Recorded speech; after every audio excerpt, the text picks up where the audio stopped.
안녕하세요. 포토샵 혁명방송입니다. 네, 이번 시간에는 스탬프 툴을 한번 알아볼 생각입니다.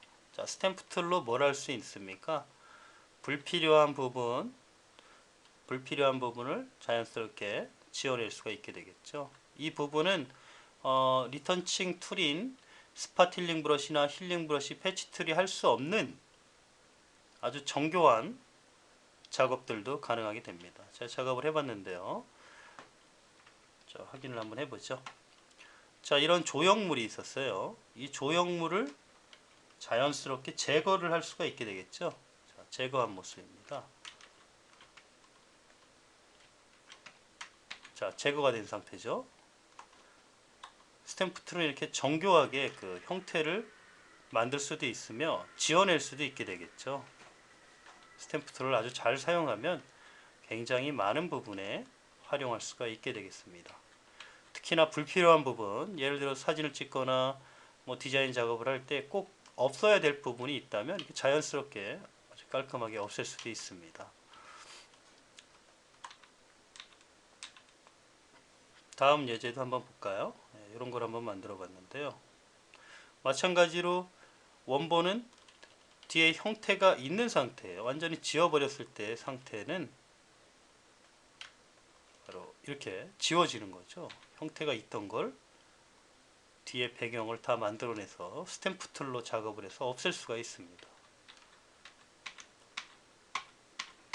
작업하는 방법 알아보도록 하죠. 두 작업을 한 걸 보면서요. 이 작업에서는 어떠한 기술이 쓰였으며 이 작업에서는 어떻게 쓰였는지 기본적인 방법을 습득한 후에 이 작업을 통해서 스탬프 툴을 올바로 사용하는 패턴에 대해서 한번 알아볼 생각입니다. 자, 이쪽이에요. 자, 여기에 있는 칠판에 있는 요 분필로 쓴 요 모습을 지원해 보도록 하겠습니다. 스탬프 툴을 선택하게 되면 스탬프 툴의 브러쉬가 나오게 되겠죠. 자, 브러쉬는 마찬가지로 하드니스 값이 강하면은 경계 영역이 많이 만들어지기 때문에 경계 영역이 많이 지면은 부자연스러운 모습이 나오게 됩니다. 그래서 하드니스를 빼줍니다. 최소한으로 빼주고 나서 오퍼서티는 100%로 놓는 것이 좋겠죠. 때로는 줄여서 사용하는 경우도 있는데요. 지금 작업에서는 100%를 쓰시는 게 좋겠습니다. 자, 이쪽에 보시면은 얼라인이라는 게 있는데 얼라인이라고 하는 거 체크를 한번 꺼보죠. 자, Alt 키를 선택을 해서 한번 작업을 해보도록 하겠습니다. Alt 키를 클릭하고 선택을 한 후에 자, 이 칠판 있죠. 선택을 한 후에 한번 지워보도록 하죠. 지금 따라다니죠. 얼라인이 체크가 됐더니 계속 체크가 꺼졌죠. 지금 체크가 꺼진 상태입니다. 꺼지면 한번 찍은 요 영역이 있죠. 그 영역이 계속 고정이 됩니다. 고정이 되는 상태가 되겠고요. 얼라인 같은 체크를 하게 되면 해당된 영역과 같은 비율로 계속 따라다니게 되겠어요. 얼라인을 체크하고 Alt 키를 클릭하고 선택을 하면 계속 따라다니죠. 그 선택된 범위가. 혹은 Alt 키를 클릭하고 한번 클릭한 후에 쓰셔야겠습니다. 계속 따라다니면 좋은 점도 있지만 이제 안 좋은 점이 뭐냐면 자, 이렇게 해서 지웠더니 계속 따라다니면 그 모습이 지금 카피가 돼서 또 그 부분이 나오겠죠. 바로 이런 부분이 되겠습니다. 선택을 해서 이 부분을 지워내려고 계속 갔더니 그 부분이 따라와서 복제가 돼서 나오죠. 예. 그래서 정확하게 우리가 더 퀄리티가 높게끔 작업하기 위해서는 물론 때로는 온라인이 체크가 되는 경우도 있겠지만 체크를 꺼주시고 작업을 하는 게 훨씬 더 좋습니다. Alt 키를 여러 번 선택을 해서 복제를 할 때는 똑같은 형태를 복제를 해서 가져올 때는 뭐 이렇게 쓰는 것이 더 좋겠지만 지워내는 부분이라면 불필요한 부분을 지워내는 부분에서는 체크를 꺼주시는 게 더 좋겠죠. 자, 특별한 노하우는 상하 좌우를 생각해야 된다는 거죠. 지금 이 부분을 지워내기 위해서는 주변에 Alt 키를 클릭해서 주변을 선택해야겠죠. 상, 하, 좌, 우에 있는 부분을 선택을 해서 수평으로 지어야 될 부분은 어떤 부분을 선택하는 것이 좋은지 또 수직으로 지을 거면 위에 아래 부분 어느 부분을 선택해서 작업을 해야 될지 이런 거를 생각을 해야겠죠. 그래서 상하 좌우 주변을 꼭 생각을 해 주셔야 됩니다. 한 곳만 보지 마시고요. 주변부를 보시고 선택을 하신 후에 Alt키를 클릭하고 선택하고 그 부분이 이제 들어가니까요. 선택된 부분이 자연스럽게 지워낼 수 있는 요소가 있다면 그 요소를 집어넣어 주는 것이 보다 좋은 작업으로 불필요한 부분, 요소를 없앨 수가 있는 것 되겠습니다. 한 부분을 고정시키지 마시고요. 좋은 부분이 있으면 Alt키 클릭을 하신 후에 작업을 하는 습관을 가지는 게 좋습니다. 자, 지원해 봤습니다. 자, 이렇게 지원내고 나니까 더 좋게 만들 수도 있었죠. 지금 원본 상태에서 스탬프 툴을 썼기 때문에 더 좋은 작업을 행할 수가 없습니다. 예를 들면 자연스럽게 흐리게 만들 수도 있을 테고요. 자연스럽게 매치를 할 수도 있었을 테죠. 그래서 본 작업에서는 실전에서는 빈 레이어를 만들고 샘플이라고 있죠. 샘플 올 레이어를 체크를 하신 다음에 작업을 하시면 빈 레이어 상태에서 스탬프 툴이 작동이 되겠죠.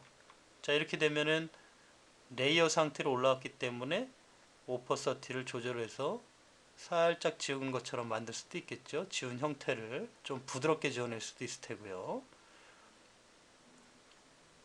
또 알파 채널을 이용해서 브러쉬로 또 가려줄 수도 있을 테죠. 자, 이렇기 때문에 빈 레이어 상태로 만든 후에 작업을 하는 게 더 좋다는 좋은 기술이 되겠습니다. 샘플 레이어에 샘플 올 레이어를 체크를 하신 다음에 작업을 하는 게 훨씬 더 좋겠죠. 자, 다 지원해 보도록 하죠.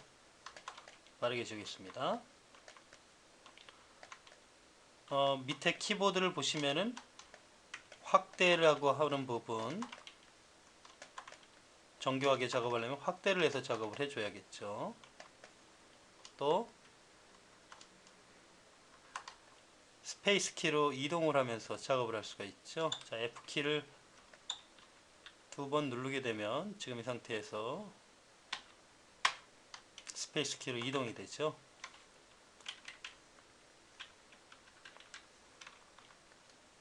지워줍니다. 상하 좌우를 항상 생각을 하면서 어느 부분이 가장 잘 매치가 되겠다라는 생각을 항상 하면서 작업을 해야겠죠. 빈 레이어 상태에서 작업을 하는 게 더 좋을 테고요. 스탬프 툴은 정말 잘 써야 됩니다. 이 포토샵의 가장 큰 강점 중에 하나가 이 강력한 스탬프 툴이 있기 때문에 합성이나 불필요한 요소를 제거할 때 아주 퀄리티가 높게 작업이 되는 거가 되겠습니다. 지워놨죠. 자, 이 작업을 통해서 이 작업은 조금 어려운 작업이니까요. 요걸 통해서 알아보도록 하겠습니다. 자, 이 작업을 하기 위해서는 마찬가지로 상하 좌우를 생각을 해줘야겠죠. 자, 이 부분에서는 경계 영역이라고 하는 부분이 분명히 생기게 됩니다. 이런 경계 영역이요. 왜냐하면 지금 샘플 레이어에 하드니스 값이 굉장히 줄어있는 상태죠. 그래서 이런 경계 영역들이 흐릿하게 나올 수가 있습니다. 그렇기 때문에 지금은 아직 배우지 않았지만 차후에 펜 툴을 배우게 되면 알려드리도록 하고요. 지금 펜 툴을 배우지 않았으니까 라소 툴을 이용을 하거나 아니면 폴리곤 라소 툴을 사용을 해서 작업을 하겠습니다. 지금 라소 툴을 한번 열어서요. 이거를 한번 제거를 한번 해보겠습니다. 선택 영역을 줘서 작업을 해야 되겠죠. 자, 선택 영역 어떤 부분이냐면 이런 경계 영역 때문에 작업하기가 어려운 겁니다. 경계 영역을 한번 띄어내고, 자, 이렇게 경계가 진 영역이 있죠. 그 부분과 자, 이 부분이 되겠죠. 이렇게 경계를 진 부분을 선택 영역으로 만든 후에 스탬프 툴을 쓰게 되면 그 주변에 선택을 해서 그 경계를 지워낼 때 선택 영역 안쪽만 되니까 경계 영역이 잘 구분이 되면서 스탬프 툴이 들어가죠. 바로 선택 영역을 구성한 후에 만든다. 경계 영역이 지어져 있는 부분은요, 바로 노하우가 되겠습니다. 스탬프 툴은 굉장히 퀄리티가 높게 뽑아야죠. 어설프게 뽑으면은 안 되겠죠. 그래서 저렇게 경계가 진 영역들은 선택 영역 툴을 이용해서 선택을 먼저 한 후에 그 다음에 작업하는 게 좋을 겁니다. 이건 뭐 선택 영역이 아니니까요. 주변과 매치를 해서 집어넣으면 되겠습니다.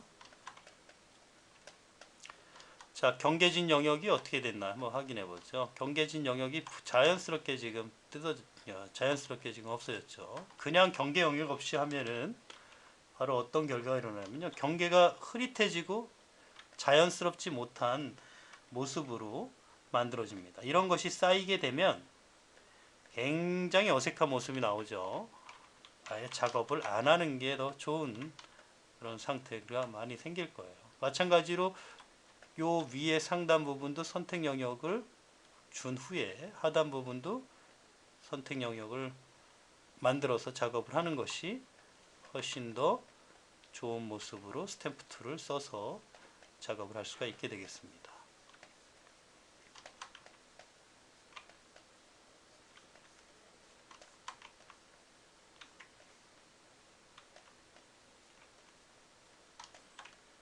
컨트롤 키 디셀렉션, 바로 이런 짜잔한 부분이 나오면 확대를 해서 바로 없애면 지워지죠. 이런 식으로 작업을 해야지 퀄리티가 높은 스탬프 툴, 불필요한 요소를 지워낼 수가 있게 되는 겁니다. 경계 영역이 부여되지 않는 상태에서 작업을 하면 굉장히 어색한 모습이 나오게 돼 있어요. 그래서 항상 선택하는 툴로 먼저 선택 영역을 잘 잡은 후에 그 다음에 그 안에다가 주변 상하좌우의 요소를 부여해서 집어넣으면 아주 좋은 결과를 만들 수가 있을 겁니다. 이런 식으로 작업을 해서 만든 결과 스탬프 툴이 어디까지 그 작업을 확장을 시킬 수 있는지 한번 보여드리죠. 자, 어떻습니까? 경계 영역 진 영역이 자연스럽게 매칭이 되다 보니까 원래 있었던 자리가 있었던지 없었던지 알 수가 없을 정도로 작업이 진행이 됐죠.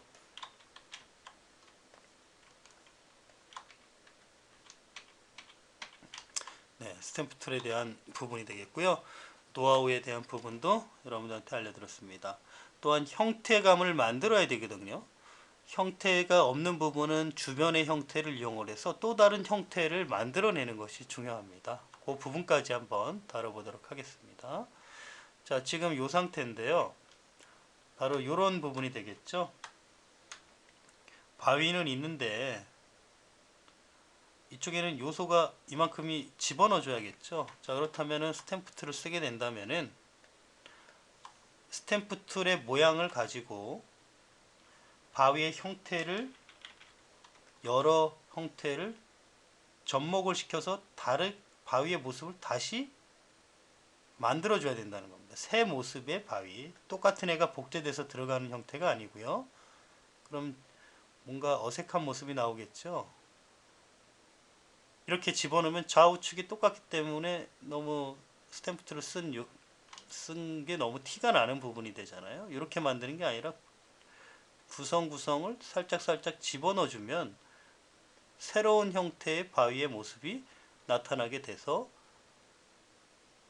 자연스럽게 스탬프 툴의 작업을 만들어낼 수가 있는 거가 되겠죠. 자, 이렇게 주변 바위들을 접목을 시켜서 새 바위, 없던 바위를 다시 만들어내면 바로 그게 스탬프 툴을 잘 쓰는 방법입니다. 똑같은 모습을 부여하면 안 되고요. 다양한 주변부를 이용해서 다른 형태의 모습을 부여해 주면 아주 좋은 형태의 스탬프 툴로 작업해서 불필요한 요소를 깔끔하게 지워내는 부분이 되겠습니다. 바로 요 예제가 되겠죠. 작업한 예제. 바위의 형태가 다 틀리죠. 원래부터 있었던 것처럼 보이는 바위의 형태입니다. 주변하고 똑같지 않죠. 바위의 형태를 새로 만들었기 때문에 그렇게 된 거겠죠. 바로 나무들도 마찬가지고요. 이쪽에 나무들 합성 요 스탬프 툴 칠한 것도 주변부를 상하좌우 잘 이용을 해서 모양의 형태를 스탬프 툴로 만들면서 작업을 해야 스탬프 툴을 사용을 잘한 거가 되겠죠. 네. 바로 스탬프 툴로 복제를 해서 그 부분에 집어넣기보다는 불필요한 요소를 제거하기 위해서 스탬프 툴로 형태를 만들어내라, 이런 게 중요하게 되겠습니다. 자, 이번 강좌를 통해서 스탬프 툴의 올바른 사용 방법 제대로 익혀봤으면 좋겠고요. 여러분들이 어디서 보지 못한 강좌이기 때문에 여러 번 반복해서 보면 정확하게 사용할 수 있지 않나 생각이 듭니다. 자, 이상으로 스탬프 툴에 대한 사용 방법, 그리고 불필요한 요소를 제거하고 모양의 형태를 만든다는 개념으로 스탬프 툴을 알아봤습니다. 감사합니다.